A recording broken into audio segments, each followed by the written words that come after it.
Good evening. I'm Johanna Evans, Vice President of the White River Indie Fest, and it's my pleasure to kick off tonight's event. Just so you know, you are welcome to submit your questions anytime through the comments field. We hope that you've watched the films and read a little bit about our panelists tonight and come brimming with ideas and questions. And without further ado, I'm going to turn it over to Samantha. Hi, I'm Samantha Davidson Green. Welcome. We're so glad that you're here. I'm the president of WRIF, White River Indie Films. We are a nonprofit, volunteer-run media arts community that's committed to catalyzing change through film. This film series was first conceived to examine threats to our elections, but it took on extra urgency in recent months as we saw the pandemic and police brutality reveal the persistent structural racism that's not only disproportionately killing people of color in this country, but which is undermining the very democratic processes on which the possibility of justice depends. Tonight's conversation, sparked by films John Lewis, Good Trouble, and Time for Ilhan, address change through participation on the candidate side of the story. Who are the brave souls who go first? What does it take to transform activist passion into the grind of campaigning and governing? What do these films have to say about our local politics? The series will continue for the next 2 weeks with films that address the voter side of the story. Films Slay the Dragon, examining high-tech gerrymandering efforts, and Capturing the Flag, which looks at the voter suppression that happened in North Carolina in the 2016 general election. These films stream for free thanks to our sponsors. And on October 6th, we'll gather again in this format with members of both of those filmmaking teams to address issues raised there. Action links and more information about the films and the panelists can be found at RIF.org. I'd like to thank our sponsors and our panelists, our community partners, and all who made this event possible. Without further ado, now I'd like to introduce our moderator. We are so pleased to have Professor Matt Delmont, the Sherman Fairchild Distinguished Professor of History at Dartmouth College, where he serves also as Special Advisor to the President for Faculty Diversity. A Guggenheim Fellow and expert on African American history and the history of civil rights, he is author of many books, including Black Quotidian, Everyday History in African American Newspapers, Why Busing Failed, Race, Media, and National Resistance to School Desegregation, and others. His next book will be Half American, the epic story of African Americans fighting World War II at home and abroad. Originally from Minneapolis, Professor Delmont earned his BA from Harvard and MA and PhDs from Brown. He joined our community last year from Arizona State University. It's our great fortune to have Matt Delmont here to moderate our conversation. Thank you and welcome to all. Thank you, Samantha, for that nice introduction and for inviting me to moderate the panel this evening. It's a real pleasure to have a chance to meet our panelists this evening to really try to get this conversation going. The films are fascinating. I think our panelists are going to have a lot of really interesting things to say about them. Let me jump right into it, introduce our four panelists. I'll do it in alphabetical order. First, we have Quentin Law, who's a campaign staffer and constituent advocate for New Jersey Senator Cory Booker. In the office of Senator Booker, Quentin acts as a liaison with federal, state, and local agencies on behalf of constituents. He also serves on the Black Outreach team for the senator. As field organizer for the Cory 2020 presidential primary campaign, Quentin built, trained, and managed volunteer teams in communities around the state of New Hampshire. Welcome, Quentin. Thank you for having me, Matt. I appreciate it. Thank you to RIF for inviting me to be on the panel tonight. Our next panelist is Kiah Morris, who's the Movement Politics Director for Rights and Democracy Vermont. Kiah served in the Vermont General Assembly as a state representative from 2014 to 2018. She's the first African-American and person of color elected from Bennington County, and the second African-American woman to be elected to the legislature in Vermont history. In that capacity, she served on the House Judiciary Committee, the Vermont Judicial Nominating Board, and was co-chair of the Tripartisan Legislative Women's Caucus. Kiah, welcome. Hello, good evening, everyone. So glad to join you all. I'm looking forward to this conversation. Our next panelist is Kesha Ram, who's a candidate for Vermont State Senate. When Kesha was elected to the Vermont House of Representatives in 2008, she became the first person of color in history to represent Burlington. During her time in the legislature, she served on several committees, including Ways and Means, Housing and Military Affairs, and as vice chair of the Natural Resources and Energy Committee. Welcome, Kesha. Thanks. It's an honor to be with all of you and some esteemed colleagues. And finally, we have Peter Welch, who you probably know is the congressman for Vermont. He's been a significant figure in Vermont politics for over 3 decades. He was first elected to represent Windsor County in the Vermont Senate in 1980 and served there until 1989. He continued to practice law in the 1990s before returning to Vermont Senate in 2001. In 2006, he was elected as Vermont's congressman in the U.S. House of Representatives. Peter is the chief deputy whip of the House Democratic Caucus and a member of the Democratic Steering and Policy Committee. He serves in the House Permanent Select Committee on Intelligence and the House Committee on Energy and Commerce. Peter, thank you so much for joining us this evening. Thank you. It's great to be with you. Congressman Welch only has a limited time with us this evening, so we're going to toss the first question to him before opening up the questions to the rest of the panel. So, Congressman Welch, I wonder if you could just talk about your experiences working with John Lewis and Ilhan Omar. Well, you know, it's pretty special.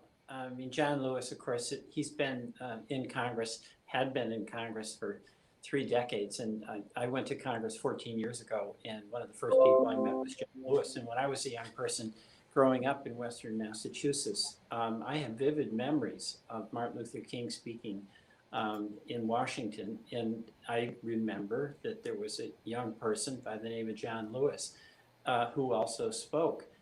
And the experience I had when I went to Congress is similar to literally every one of my colleagues. And that is, wow, I'm with John Lewis. And all of us who'd had engagement and concern about the civil rights movement were aware of the stories about him. And of course, the Edmund Pettus Bridge. And it was a revered figure in our caucus and really the conscience of our caucus. But the aspect of John that I found so powerful is what I've seen in other civil rights leaders too, is that even though he came, you know, within inches of his life and where he walked into situations where he knew that there was this indiscriminate and vicious and violent hatred towards him, and where he literally got pounded with clubs in steel bars.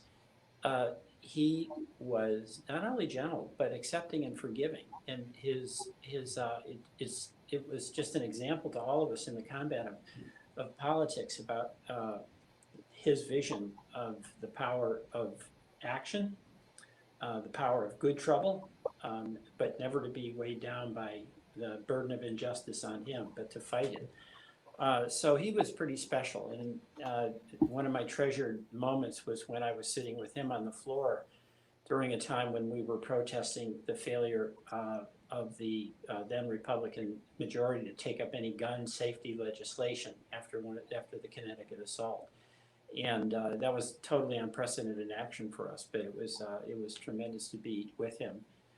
Ilhan, I'm getting to know, and I was very close friends with her predecessor, Kiah Ellison, who was the first Muslim American to serve in Congress. And of course, Ilhan came, and then she not only was a Muslim American, where there's not, in the climate we're in, where the first thing that President Trump did was ban Muslims from coming to our country. He banned travel from countries targeting Muslims. And Ilhan came, and of course, she wore the hijab. And this was a striking thing to experience. There was a lot of resistance and rejection, even though she was simply presenting herself as who she was and who elected her. And she has got a kind of a steely determination that's quite impressive and powerful. And is a wonderful colleague. And you know, one of the things that I found so wonderful about that the time for Ilhan, if you noticed when she was interacting with constituents, then voters, before she represented them. She had a very gentle, easy demeanor, no matter what the person was or who it was or what their identity was. It was just a very self-assured, calm presentation. And given the challenges that she faced in life, how in the world did she get the wherewithal to be so confident? You know, the first time I was running for office, I was so nervous that when I went to get signatures down in Windsor, Vermont, I came home with 3 bags of groceries and no signatures because I was afraid to tell people.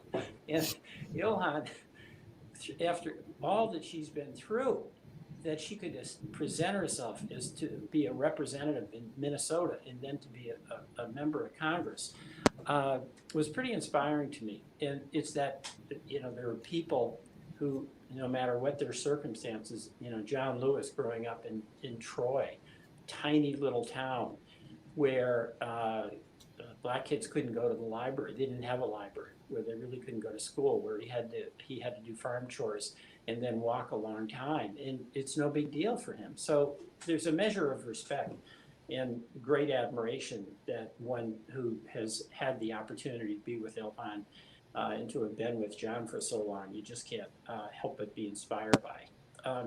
But, you know, I want to say something else. You know, John Lewis, who I had much more personal contact with, just think of the 1965 Voting Rights Act that he played a major role in getting passed. And since then, it's been a constant attack to go back to rolling that back and essentially try to re-embrace in a way a new Jim Crow.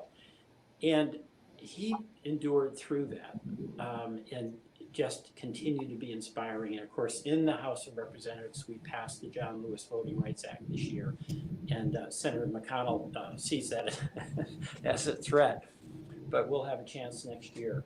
But I want to talk about something else that has happened that really is, from my perspective, in this terrible year we're in with COVID, 200,000 American citizens die. This president who tramples the norms of democracy. The Black Lives Matter movement that has been here, but is now really become so constructive, is the most positive force that I'm seeing. And you know, when we saw that, here's why. I've been trying to figure that out. Because when that officer had his knee on the neck of George Floyd for 8 minutes and 46 seconds, that was not just a horrific thing that we all witnessed. It wasn't just a bad man doing a very, very bad thing. What shocked me as much as anything, maybe more than anything, was how casual that officer was. He was out in plain sight with his colleagues, with citizens taking videos. He had his hands in his pocket. He was relaxed. And what does that tell you? What it tells me is that he felt that what he was doing was okay. He had a culture behind him. And what has happened, I think, with Black Lives Matter is that reality, that the culture is reinforcing the right to do things to people on the basis of the color of their skin. That is the legacy of slavery. And of course, Europeans came to this continent and did 2 things. Remove people who lived here, indigenous people, from their home, and kidnapped people in Africa from their home and brought them here. And we had those centuries of slavery, and then a brief period where in Reconstruction, African Americans, freed slaves, were allowed to get an education, participate in science and culture and the arts, in politics, went to Congress, and did extremely well. And then the reaction, Jim Crow in the end of Reconstruction, and legalized lynching, looking the other way. And Black Lives Matter, I think, is revealing to those who have not experienced what John Lewis has experienced, what Ilhan Omar has experienced, is that, yes, everybody suffers. Life involves suffering. And we're all going to have it We haven't experienced it already. It awaits us. But what is so, I think, revealing about the Black Lives Matter movement is that we're seeing that much of this pain, when it's inflicted on the basis of the color of a person's skin, that's not the existential suffering that each and every one of us at some point or other has to contend with. And that's the institutional racism, the systemic racism, that those who have experienced it in direct ways, in subtle ways, are now finding some awareness being understood by the rest of America. So that, as tough as this year is, and as unbelievable as this president is, it's so inspiring to me to see folks like Kesha in Vermont and Kiah, who's my friend from the, you know, both of you have been so tremendous, but you have, you know, you have endured this and you've seen it. And one of the things I saw in Congress with Ilhan and John is that there was a gulf between what the reality of the life was that John led and what the reality of the life that Ilhan led. And none of us who weren't in their shoes could necessarily experience it, but you can want to understand it and have some empathy and some understanding, some curiosity of one human to another. And that has been wiped out, and it's for many here, Black and brown citizens. So I think these movies, these films that reveal this and honor the lives and the struggles of these wonderful Americans, Ilhan and John, that provoke our discussion and engagement are extremely, extremely valuable. So I thank my fellow panelists for being with me. I look forward to working with you in solidarity in days ahead. And all of you who are on this call with Professor Doman, I really, really am humbled to be with you. Thank you. Congressman Welch, thank you so much for joining us and for those powerful words to get us started. Thank you. To kind of kick off our conversation and kind of continue in this direction, both of the films talk about activism and electoral politics in different ways. And so I wonder if we could ask the panelists to talk about, as Congressman Welch said, we're in an unprecedented era, and sort of thinking about what it means to be involved with electoral politics in the era of Black Lives Matter. Can we have that be our first question? And Kiah, could I ask you to get us started? What does it mean to be involved in electoral politics in the era of Black Lives Matter? Well, what it means right now is it's showing a really clear necessity for direct representation from impacted communities. What we have right now is a system where people are represented by proxy. So, while we ask the question of like, how can a person from a particular identity represent so many other different groups? Here's the reality is that we have had folks from singular identities and from singular demographics and from constituencies that have been representing all of us and doing so incorrectly and in some ways harmfully. And so what this moment is saying to people is that we have to be the ones in the room. If we are not the ones that are actually asking and pressing the questions, that are having the difficult conversations, that are sometimes not graceful in what we have to say, we don't have the patience and we don't have the calm and the serenity that's necessary in order to kind of placate the difficult emotions that come with the kind of transformative work we need to do, that if we're not there, then those things will not fundamentally change. So what it is there's people wanting to step up and step into this work in some really deep and meaningful ways.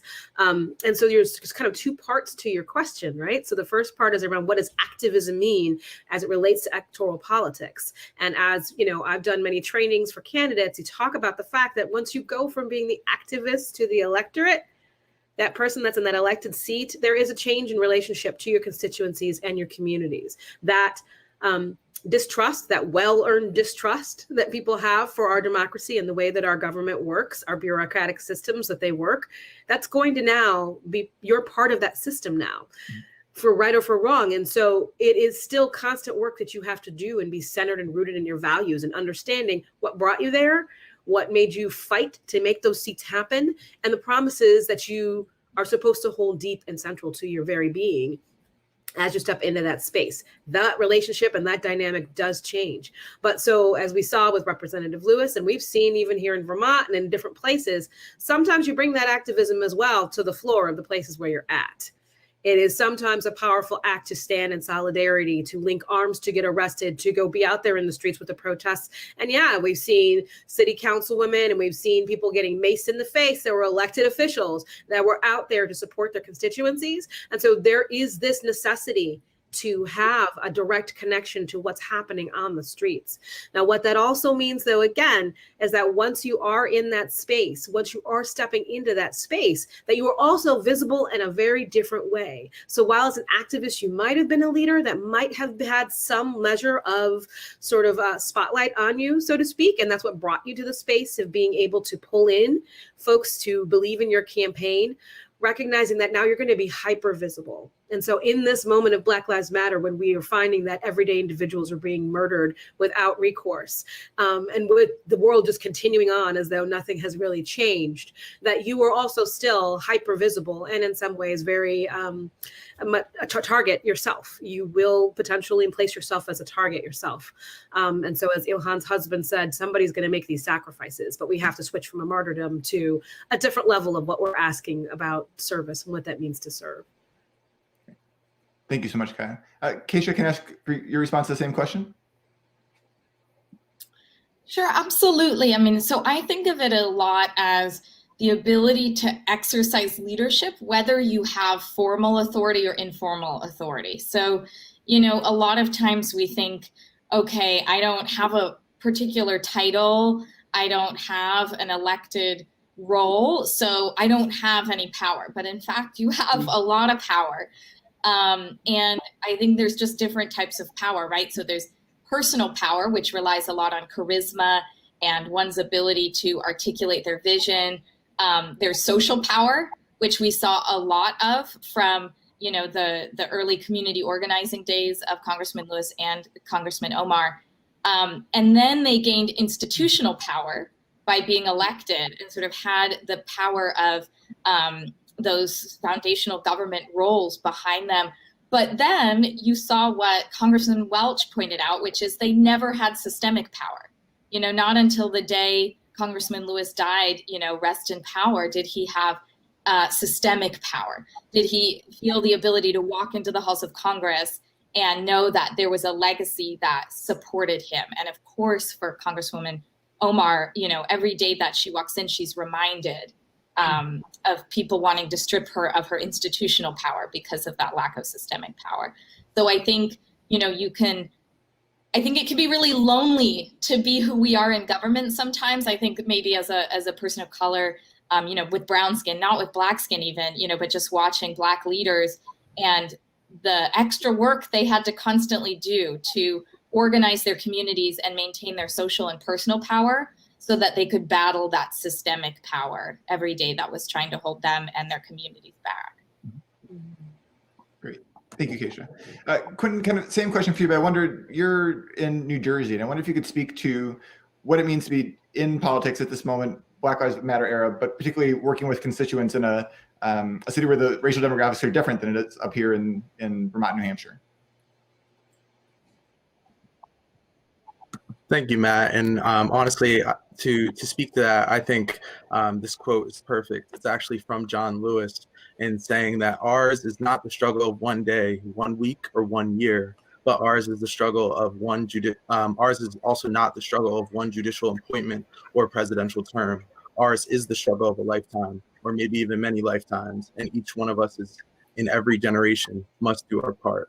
So I feel like, you know, when you think about that quote from John Lewis, Congressman John Lewis, rest in power, that, you know, we have to realize that this is an everyday fight, and we have to constantly put in this work day in and day out.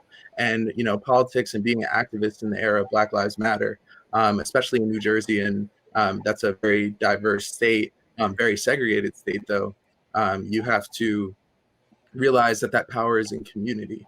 And I think we're seeing that all across the country. The first thing that you notice in these Black Lives Matter protests this time around, as opposed to 2015, is that I feel like they're way more multicultural. There's much more of a groundswell movement and people that are getting out there when it's no longer in the headlines saying, no, Black lives still matter, and we're going to still keep this fight up every day. I don't care if I have to, take the time off on the weekends or whatever I need to do. So I think that is what has came out of this is the groundswell of community. And you see it across the country, whether it's in Kentucky, where Charles Booker, a well-known activist, almost took the Senate nomination from far out frontrunner Amy McGrath, or Cori Bush in Mississippi, I believe, who won her seat against Lacey Clay, who was a 50-year political dynasty. These are activists on the ground, and AOC, we all know her story, but these are activists on the ground that are bringing people together around a cause, which is Black lives, and ultimately that we need that systemic that Kesha spoke about. We need that institutional power that we so often don't have, not even in politics, but also in business boardrooms or college boards of trustees. We need to get more people of color into these positions of executive decision making, and I think that is what's coming now, is building that community power for Black lives, and it's a groundswell. And being in New Jersey, you see that all the time. There are protests in the in your Newark, Jersey City, Camden, New Jersey, which are predominantly Black and brown cities, and then in your white Philadelphia and New York suburbs, you're seeing Black Lives Matter protests. So I think in this moment, it is about uniting around that cause and not giving up. And what Congressman Lewis said is this is a lifetime for many generations. So we must do our part, and I think people are really starting to see that. Thank you, Quentin. I think one of the things I found really powerful about watching these two films together is just the time span they cover. So with Representative Lewis, you have someone who had sort of decades-long career in politics. Then with Representative Omar, someone who's just sort of taking off, and really the good fortune of the documentary team to sort of capture a rising star, someone who hopefully has decades ahead of her. You all have lots of experience with campaigns. And so I wonder if you could talk about your own experiences with campaigning, particularly what I think the films show about the real barriers in terms of people of color running for office. Welcome, maybe Kiah, could you get us started with this one again? Sure. There are a number of barriers. I mean, obviously, I don't know if you caught that, but Ilhan's husband literally had to take a leave of absence from his own work to be able to help support their family and to be able to support her in her candidacy. That's not something that's actually available to a lot of people. I mean, we're in places that don't even have paid sick leave. So the ability to be able to sacrifice financially and the sacrifices that you'll have on family are there. Those are very, very real. We need to think about public financing of campaigns because the amount that's required is incredibly difficult. What I think both candidates were able to show within their work and what we know and have felt in our bones and experienced from firsthand as well is that the level of support that you receive can be varied. It can be wildly varied. I was fascinated watching Ilhan's run for Congress and seeing this incredible team of all these people who were coming through and doing all of this work. I had zero. I had 1.5 persons, but they were on a super part-time basis to help me with a couple of graphics and some social media. I had 2 people knock on doors with me in the entirety of my first run of my campaign. My local, party, really, they think they gave me like $200 for my whole experience. I did not have that, but I pushed through and I won anyway. We should not have to have, as Kesha was talking about, there's so many barriers that we're already overcoming just to even get our foot in the door to be able to start running a campaign that are very much in place on purpose to keep people from being able to engage. Mm-hmm. We do have the very real aspects as well of talking about what racism means for a person in these candidacies, how they have to situate themselves. And the times when I've spoken with candidates and they're like, well, I don't want to really bring race into my candidacy. I'm here for everyone. I'm here to represent everyone. Like, yeah, no, we got that. However, the voting populace is dealing with questions of race right now. Mm-hmm. Your constituents are going to be dealing with race every single day of their lives. There is not a point in time where it is not a part of their narrative. And so not feeling confident of being able to do that also speaks to not only the fear of what you will receive from the backlash that will happen from those that are opposed to your candidacy, but as well as the very real physical threats that could also happen in this moment in time. We often are representing districts that have the highest rates of poverty and do have sometimes the highest concentrations of folks that look like us, our Black and brown folks, our folks from the global majority. So we're not stepping into this with immediate big dollar donors that are going to be able to be available to help buoy us through these processes. And then there's also the feeling that you have to do 10 times more just to be seen and heard, and whether or not you are qualified. We heard about that, didn't we? Right? Whether or not you were qualified to run, whether or not you are deserving of this opportunity, and the places where you're told it's not your turn and you should step back. And those are not questions that white males think about. Those are often not even questions that white women think about. But they're questions that are absolutely pressed. And I want to lift up and honor, and I hope you all recognize the important historical moment that Kesha is in right now in running to become the first woman of color to get a Senate seat in our state legislature. And I will tell you that when I tried to do that same thing a few years ago, I was told by political strategists that you have to raise $40,000 to even be competitive. Not, how can we help you raise $40,000 to make sure you're competitive because you should run? But we need to tell you about those barriers that you're going to have to figure out how to overcome on a bootstrappy kind of conversation. And that's where people say, I'm not qualified, I'm not ready, this isn't something that I can do. So that loneliness that Kesha talked about, that's real. That's real from the day you've put in those petitions all the way up to when you actually get into that seat. And that loneliness it's real. It's very real for many. Thanks, Kiah. Kesha, just picking up on that, what gave you the power to overcome that and push through? Oh, well, I mean, first of all, I just want to honor Kiah because we kind of stand on each other's shoulders and continue to lift each other up. And I wouldn't be able to do it without women like her having, really blown a hole in the narrative about Vermont, that it is, pastoral and peaceful, and, that we have racism deeply rooted here and hatred. And I think where we are is I want to say it's different only in the sense that we're able to say to people, okay, after the book club book, pick up your checkbook and pay for the change that you want to see. I have benefited. I felt like in the middle of the pandemic, I stopped fundraising. And yet in the wake of George Floyd, and not that I felt like I wanted to benefit from that in some way, but so many people would say, I don't know what else to do, but, give to the NAACP, give to Rights and Democracy, give to, some local Boys and Girls Club or whatever, and to the first woman of color who's going to be in the state Senate in Vermont. So, it was a real moment to say, we're here. We've been here, we're not going anywhere, but thank you for finally recognizing it and putting your money, investing in us as candidates. And I just want to say, when I think of the two films, they can feel so different in some ways. They're different stories, they're told in different ways, they've captured different pieces of their lives, but they both really apex with this moment that we're in with Trump and, now on top of that, for a lot of people reeling from losing Ruth Bader Ginsburg, just where we are as a country. When you watch them experience those moments, the 2016 election, the 2018 election, the anti-Muslim sentiment, the Muslim country ban, you'd watch them watch the news and go, okay, what are we going to do tomorrow?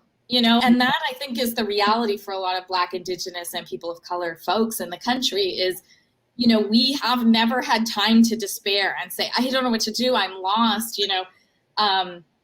These are people who've been beaten or kept out of, institutions, or, told they weren't good enough, or had their kids threatened at school, or like Kiah, been threatened at home.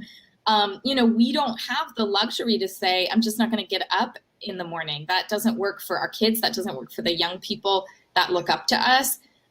So we might lose, and we still have to get up and go on. And that, I think, is more universal. And it's where we're faced with the emotion of what it feels like to do that as a person of color, a woman of color. But, when I ran statewide and lost and got like high double digit teen vote, like the first woman of color to get double digits in a statewide race. Someone pulled me aside and they said, when Bernie was your age and he ran, he only got 2%. So, you're doing fine. So we have to remember too that losing is just part of politics as well. It just hurts more when you've heard a lot of terrible racially charged, sexist remarks, about you the whole way. And the question I think in that moment is, can you keep enough of who you are so that win or lose, your soul is intact at the end of your race? And I think that's what we face as people of color a lot in our races. Thanks, Kesha. I'm going to pause for a minute here and encourage folks who are watching on YouTube or on Facebook. You can enter questions in the comment function, and then we can ask those of the panelists as well. Quentin, I have a different question to ask for you and ask you to respond to this one first. So one crossover moment we saw in the film was when Representative Omar says that John Lewis taught her to love your country like you love yourself. I wonder if you could just reflect on what that means. I mean, as a person of color in the United States, someone working in politics, when you hear that statement, love your country like you love yourself, how do you respond to it? Well, first thing, Matt, is I want to congratulate Kesha for her historic campaign and Kiah for paving the way, because that cannot go be left without being addressed. That's amazing, and the only way that we can continue to push against this system that constantly oppresses people of color is to keep challenging, and if we do take those losses, get back up and attack it again. And to address your question, Matt, I think that we were always told growing up, young Black and brown children, that we do have to be twice as better, and we do have to work twice as harder just to get just as far. And that I think that mentality, when you think about and say it one more time, Matt. The quote from John. Love your country like you love yourself. Yeah, love your country like you love yourself. What that means to me is, it reminds me of another quote from one of my favorite politicians. It's like, you cannot love your country unless you love your fellow countrymen and women. And I think it's about, you get what you give, and it's about putting in that effort and putting in that fight.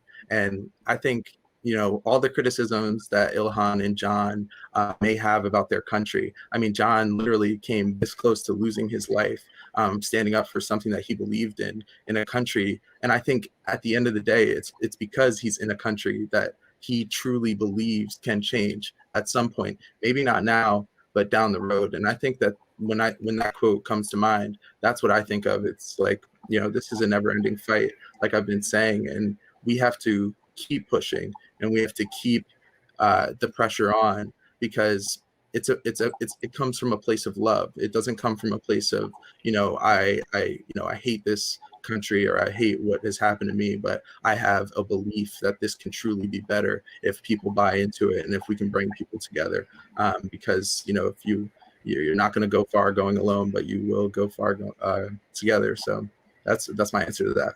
Great, thanks, Quentin. Kiah or Kesha, can I ask for either of you to respond to it? Go ahead, Kesha. Thank you.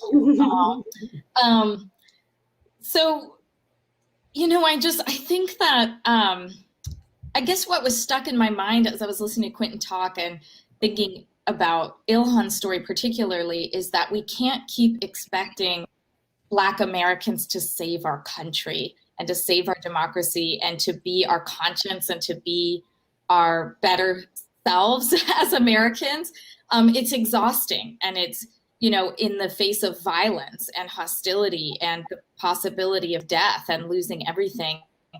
And it just, I worry about that narrative. And it's such an ongoing battle for our identity as a country. We can't have reconciliation until we have truth. And, it's Black folks who can help bring the reconciliation, because it's in their it's in their purview to forgive and to be that other half of the reconciliation. But white people have to acknowledge the truth, and it's very, very hard for them to do. And so, I think, do many people of color, and particularly Black Americans, love the country as they love themselves? Probably more than they should. but the question is, what are white people doing? Are they ready to stand up and, really love the country, accept its flaws, and fight to make it better? Or are we just sort of accepting who we are, accepting our country as, what it is? And I think that's the question, is a lot of people are saying, I don't want to change. I don't want this country to change. I'm happy with the status quo, even though we see a lot of despair and struggle. So I feel like there's a real dichotomy in this country. And I would love to love this country as much as John Lewis did. I think we all would. But we can't keep expecting that of the John Lewises of the world unless we're all willing to do it equally. Yeah, it's a great answer. We have our first question in online. This is from Reeve Green. What specific priority are each of you most focused on to accomplish or work on for the next 5 weeks until November 3rd? Kiah, you haven't answered. Whoever. Sorry, I'm trying to be moderator. I'm sorry. Sure. So, through the work that I do through Rights and Democracy, we're working to lift up candidates and try to get them into office up and down the ballot, from everywhere, from the governor and the Congress, all the way down to your high bailiffs in your local communities. So we are deeply invested in trying to make sure that we're making a difference. I am personally participating in multiple conversations on this and trying to encourage folks to really think differently about what's going to happen in the next 5 weeks. So we say that there's this timestamp of an actual election that will happen, but we have to get voters to actually step into this work. If I take a teeny point of privilege, watching John Lewis's story really struck me because in there, I don't know if you remember them talking about the 3 civil rights workers that died, Cheney, Schwerner, and Goodman, down in Philadelphia, Mississippi. My family's directly linked to that story, as my great-grandfather was one of the victims that was savagely beaten before they burned down our family's church, right? And so they had welcomed in those gentlemen to come and investigate the church bombings, and then were murdered later on. They were doing that because they were starting a freedom school with the goal of being able to make sure that people can vote, making sure that Black folks have the right to vote. And so for me, even going back to the previous question about the love that we have, I recognize fully that it is that love of them willing to sacrifice their very lives so that I could have that ability to vote that compels me to try to help everyone vote as much as possible. And we have those systemic barriers right here, right now, that are echoes of the past. And I cannot let what happened to them, I cannot let those youth that stood up and died, were murdered for my ability to vote. I cannot let that go in vain. And so I'm working hard to try to help get out ways to teach people how to do your mail-in ballots. And another step that we're trying to take is trying to explain people even how you can continually feed into telling your Secretary of States what they need to know about how to make voting more accessible. So much that people don't know because there's a shame around it and they recognize the gravity and are afraid to help. So if I was going to say those are the 2 things that I'm carrying pretty heavy right now between here and there, those are definitely that. But I also need to reach out to our constituencies. We need to reach out to our different communities, as unfortunately we're concerned about our protests, our beautiful, peaceful protests turning violent. And so how do we help support and buoy those communities that are fighting and are speaking up and saying we need to be heard right now? Thank you.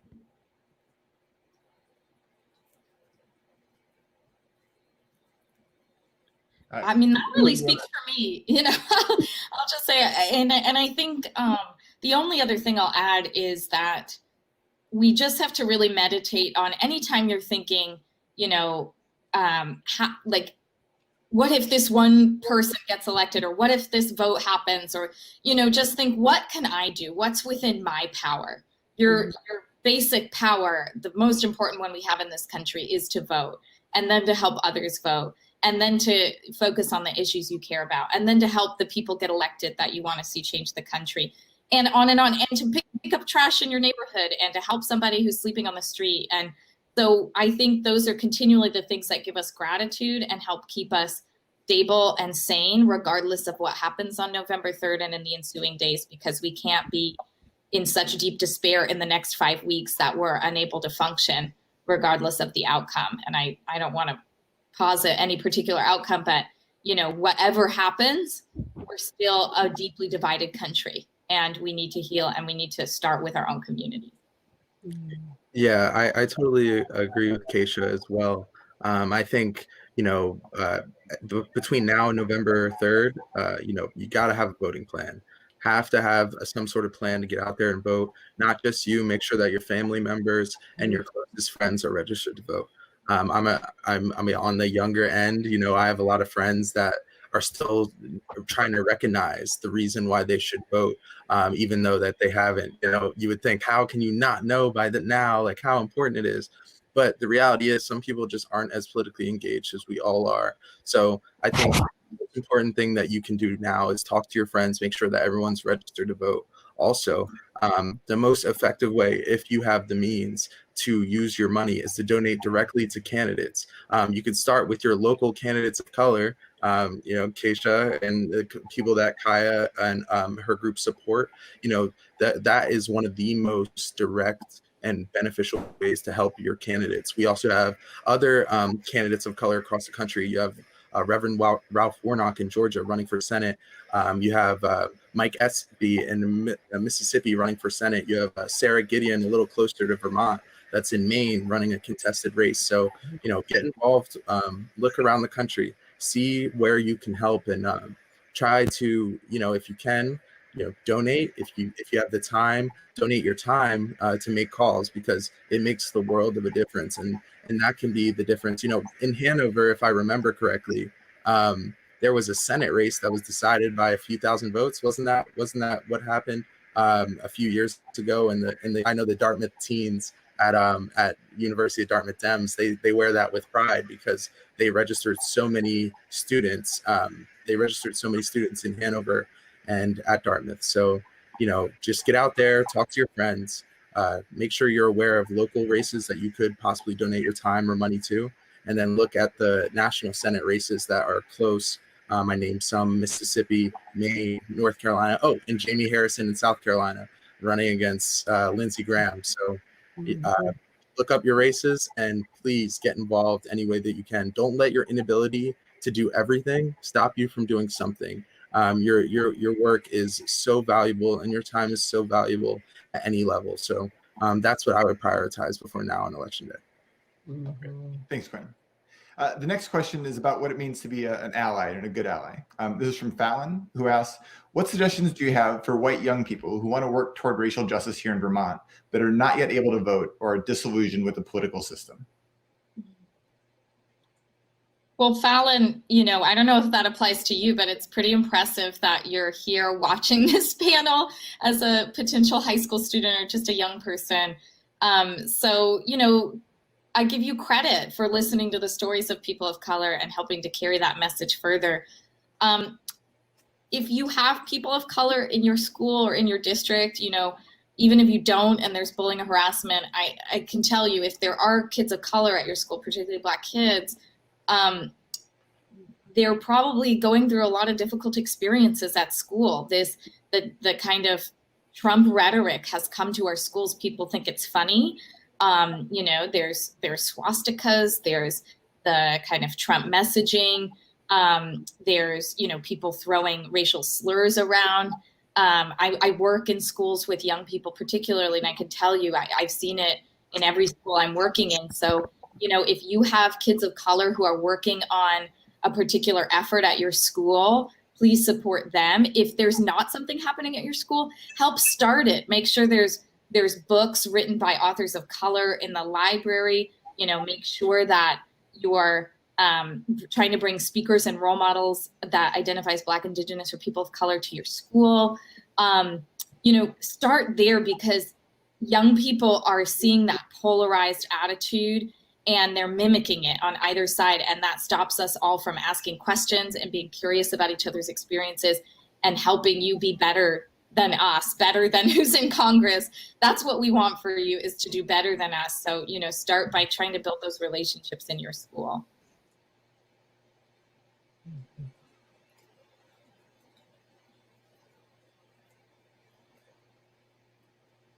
My Great. camera brought up, so I don't know if I was supposed to answer that. Like, tag, you're it. I can move to the next question if you don't have anything you want to contribute there. Well, I mean, I think what Kesha said was really, really powerful and important. And just as well, thinking through like, how can you seed your voice in certain spaces? You want to both use your voice to help uplift and to recognize and to call out when you're seeing acts that are happening, when you're seeing dynamics that are wrong, when you're seeing inaction taking places in the spaces and places that you live, work, play, all of those things. However, if there are opportunities and if you get that moment to seed your voice so that someone else can speak, so that that person who's underrepresented would have an opportunity to have their voice brought forward, that can be one of the most powerful ways for learning. And that doesn't mean as well that it's their job to teach you, nor does it mean that it's that they have to speak, because sometimes that pain is too much to want to have to put on display. But recognizing that if sometimes just being quiet long enough will allow for somebody else to feel the space to then speak up and speak forward. So that's a simple way. Otherwise, read up, study up. There's lots of groups, there's lots of trainings, there's lots of workshops, there's lots of Facebook Lives that are going on for people trying to step into this work. So thank you for doing that. Thanks, Kiah. The next question is from Othniel Malcolm Andrew Harris, who I should mention is going to be speaking on the October 6th panel as the Director of Voter Protection for the North Carolina Democratic Party. And they ask, working towards justice is hard. John Lewis and other civil rights heroes kept the faith and kept pushing. As freedom fighters yourselves, where does your own strength and resiliency come from?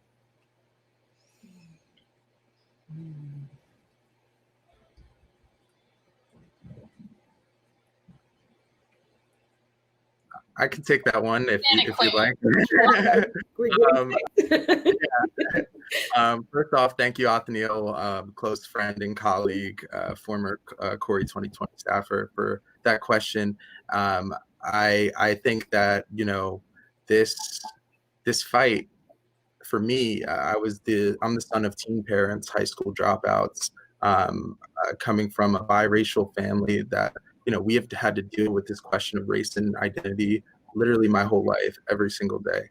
And when I think about, you know, in what it means to be in this fight, it means to me some of what was said earlier, you know, and it goes back to that moment in the film when John Lewis said that he found out that his great grandfather was the last person in his family to vote. And, you know, he broke down in tears and cried, you know, and just cried and cried and cried because, you know, he couldn't believe that, you know, his family has foregone such an important right for so long. And I think that's what gives me my strength. It's like, you know, my parents didn't have the opportunity. They were raising children, you know, they didn't have the opportunity to go to school and pursue an education. And just being able to stand on the shoulders of the people that have sacrificed so much to see me where I am, that pushes me every day. And there's so many people that wish, I know that they wish they could have gone back. I have conversations with my dad all the time before coronavirus. You know, I took him to a few political events, and he looked at me and he said, "Hey, Quentin, you know, I wish I did this when Obama was running for president. I wish I've been doing this. This is amazing." And, you know, it's to hear that coming from your father, you know, he said, "I will never miss another election for the rest of my life." And he never even considered voting. He would do Democrat on the presidential elections, and that was it. But now he's, you know, watching the news, reading, and really elevated his step, and just being able to empower, you know, your parent and empower, you know, your friends. And I'm sure Kesha and Kiah can speak to the same thing. You know, you've seen people in your life that are relatively apolitical, but then become empowered because they see, you know, how important this fight is. So I think that's what keeps me in this fight, even on the bad days, and even on the days when you experience racism or discrimination, that, you know, there's people that are counting on you and you can't let them down. Mm-hmm. Yes. Thanks, Quentin. Kiah, Kesha? Sure. I can share that, you know, for me, as I said, you know, it's interesting to feel how historically rooted I am in this work. And it's something that, you know, even as an adult, it took me time to really like reflect on that, because it was just, these are the family stories. This is just what we did. This was just a life that we lived, you know. But seeing the incredible difference and the impact that it makes, seeing how my stepping into office helped support other people to say, if she can do it, I can do it. To see how being in those spaces and using that power. So even though I don't have political power in an electoral sense where I can cast a ballot, I still have a voice that has meaning and influence that can push these systems that are willing to yield into making some pretty important changes. And that's not going to happen universally. I don't think I'm changing the insurance industry anytime. Like, I don't think they're going to be like, suddenly like, oh, well, Kiah said so. Let's all just change how we're doing business. But in the spaces and places that I can make a difference, it is exponential and it is powerful and there is a readiness. And so we have to just keep pushing on because others did that. And, you know, we can keep doing that. So that's what keeps buoying me. And it is exhausting. And it doesn't mean that I'm always like waking up with a smile on my face. And there's plenty of days that I cry, and there's plenty of days that I'm exhausted. And there's days that I'm frustrated as hell that I don't get to be present for my child because I have to be working on this work all day and all night. Like that, those are the things that are not right about this moment. But the things that are right are really key. And I can't yield some of that. I can't change that until I get more people up into this fight. So that's why we got to go get more guys, get more gals, got to get more people up in here. And that's how I feel like it keeps me moving forward and gives me strength and hope. Thanks, Kiah. Kesha? Yeah, I mean, you know, just hearing Quentin particularly, and hearing Kiah, but, you know, I get to hear Kiah like so much more, but you know, Quentin, your story is amazing and it gives me that hope. And I don't even know how much, you know, sort of younger you are than me. I'm also, if I'm elected, going to be the youngest woman ever in the state Senate. But I feel like I'm talking about young people. And I try to say that young people, they don't give me hope because I don't want to make them feel the burden of this all on their own. We need to be flanking them. And so I say young people give me courage to do what's necessary and to sort of make the world a little better for them, or at least make their way safer as they try to change the world. And so, you know, I really value them. I do that, you know, Alan, it sounds like you're a teacher, so I couldn't see your picture well enough to see you were a student or teacher. But, you know, invite me to speak at your school, invite Kiah and Quentin. You know, it really is that me. I don't know what's happening, but it's really important that we get access to young people and they get access to us. So that continues to feed me and nourish me and give me courage. Thanks, Kesha. Our last question is about something that's in the news right now, and it's more, I think, at the sort of national level, but I would be interested in your responses to it. Leora asks, given that one of Ruth Bader Ginsburg's most memorable dissents was in the minority when voting rights were rolled back, what do you think our representatives can do to preserve the integrity of the Supreme Court nomination process? How does that hopeful? Yeah. Well, thanks, Leora. You know, Leora, I just want to, on a point of personal privilege, has been a supporter and is a great, you know, is someone who goes beyond the book club book and really, you know, helps support candidates and support local movements. I feel like it's, the sad part is it's kind of like asking, you know, how do we preserve our forward momentum on gun safety, right? Like after Sandy Hook, it just felt like if we don't do something now, when are we going to do something? And after Merrick Garland, you know, we lost that integrity in a big way. And it feels like we're constantly on the left trying to figure out what integrity even looks like anymore. Is it the integrity to fight back in a very concerted way and to get down in the mud and sort of sully our institutions as we're seeing happen? Or does, you know, preserving the integrity mean letting this happen and trying to find the right remedy within the existing system? But the system not only was broken, but just got sort of smashed against the wall. So I'm a bit on the side of the former, that we should stop business as usual and fight for our rights with every fiber of our being.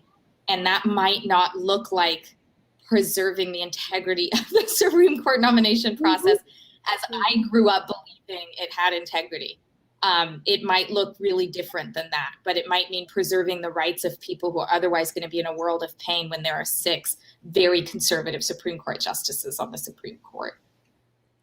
That's all I got. Thanks, Kesha. So we actually had one more question come in just before the wire, and I think Kiah, this is a good one for you if you don't mind addressing it. It's from Richard Kramer. It says, how can we find more people of color to run for elected offices across Vermont, from school boards and select boards to the State House? I mean, we know that often, just in general, when you're trying to get folks to run, you got to ask them. So that's the first part. You got to ask them. It's not a question that we typically ask ourselves. It's not something that we wake up in the morning like, I should run for office. Usually like, I need to pay my bills. Okay, so the first part is to ask them.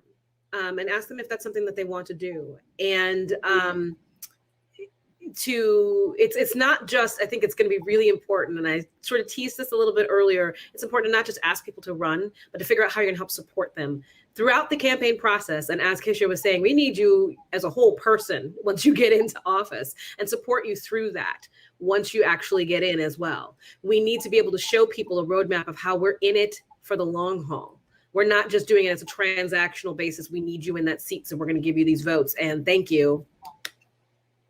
You know, peace be with you. But instead, we're going to truly hold and own the fact that we have asked this person to step into service. And so we, as well as a society and as communities, have to continue to support them in tangible ways so that they can govern effectively. Without that roadmap, I can't tell you how many people we lose. How many people we ask to run and they're like, it's just not worth it. I can't do it. I can't figure out how I'm going to make it work. How am I supposed to make this work with my kid? You know, I'm a single mom and I have to leave my government job that's paying me good benefits and gives me health care to go run for office that I might lose. It's a huge ask. It's an enormous ask. So as Kesha was saying, and as you know, she knows I'm all about this. The ways that we've been doing it are not right. They're not functional and they are lethal for our community. So we have to change it significantly. So I think that's going to be the key, asking and then creating an actual plan and a promise that you're going to deliver on how you'll be able to help support those individuals as they choose to put themselves front and center into this work. Thank you so much, Kiah. I think that's a good point for us to end on. I've learned a huge amount from all 3 of you. It was a real pleasure to have a chance to meet all of you virtually and to learn from you this evening. Normally, this is when I turn to the audience and ask them to join me in giving you a round of applause. So picture 200 people clapping for you right now. And thanks again for taking time out of your evening to share your insights with all of us. Thanks for great moderating. Thank you, everyone. Thank you so much for a fabulous conversation, everyone. And we hope you'll join us again in 2 weeks for our next conversation, and go to RIF.org for the next 2 films that are up. Thank you, panelists and Matt, so much. Thank you. Thank you. Thank you.